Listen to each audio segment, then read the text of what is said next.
পূর্বের ক্ষত এখনো দগদগে, তার মধ্যে টানা 10 দিন বৃষ্টি, যার জেরেই তিস্তায় প্রবল জলস্ফীতি। বন্ধ হয়ে গেছে শিলিগুড়ি ও সিকিমের মধ্যে যোগাযোগকারী তিস্তার গা ঘেঁষে যাওয়া 10 নম্বর জাতীয় সড়ক। এবার সেবকের কাছে লালটংয়ের প্রায় 50 থেকে 60টি বাড়ি তিস্তার জলে তলিয়ে গেল। অসহায় পরিস্থিতি গ্রামের বাসিন্দাদের। আশ্রয়ের জন্য কেউ গেছে উঁচু স্থানে, তো কেউ আশ্রয় নিয়েছে স্কুলে। अभी इधर बैठ रहे हैं, उधर पानी पानी है।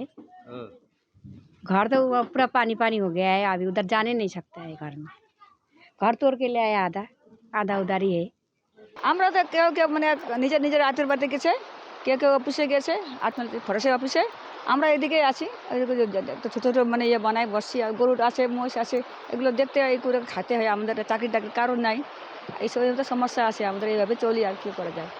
এই যে জল থেকে বাঁচার জন্যে মানুষজন তাদের শেষ সম্বলটুকু টেনে নিয়ে এসে একটু উঁচু জায়গায় রেখেছে। বাড়ির সমস্ত জিনিসগুলো নিয়ে আসা হয়েছে এখানে, এবং মানুষরা একটু উঁচু স্থানের উদ্দেশ্যে তারা কিন্তু সেখানে পৌঁছে গিয়েছেন। দেখতে পাচ্ছেন এই যে প্লাস্টিক লাগিয়ে এর তলায় এখানে বসে আছে কয়েকজন। এদের বাড়িঘর সমস্তটাই চলে গেছে, যেটুক পেরেছেন টেনে নিয়ে এসে বাঁচিয়ে তুলেছেন। শিলিগুড়ি থেকে মাত্র 20 কিলোমিটার দূরে সেবকের কাছে অবস্থিত লাংটং গ্রাম। বৈকণ্ঠপুর বনাঞ্চলের কোর এরিয়ার মধ্যে দিয়ে যেতে হয় গ্রামে। গত 15ই জুন থেকে বনাঞ্চলে প্রবেশের রাস্তা বন্ধ। দুর্যোগপূর্ণ এলাকায় ত্রাণ নিয়ে পৌঁছতেও যথেষ্ট বেগ পেতে হচ্ছে স্বেচ্ছাসেবী সংস্থার। সংগঠনের তরফে চালু করা হয়েছে কমিউনিটি কিচেন।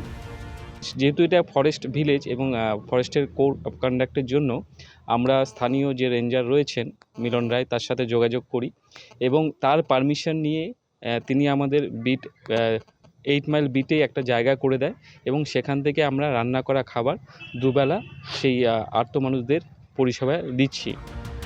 নতুন করে তিস্তার জল ঢুকছে লালটং বস্তিতে, ফলে শনিবার এলাকায় সকালে জল বেড়ে দাঁড়ায় অনেকটা। বেশ কয়েকটি গবাদি পশু জলে ভেসে গিয়েছে বলে জানান বসবাসকারীরা। আবহাওয়া দপ্তরের পূর্বাভাস, বৃষ্টি আরও কয়েকদিন চলবে, অর্থাৎ পাহাড় এবং তিস্তা পাড়ের বাসিন্দাদের দুর্যোগ এখনই দূর হচ্ছে না। শিলিগুড়ি থেকে অংশুমান চক্রবর্তীর রিপোর্ট, এনকেটিভি বাংলা।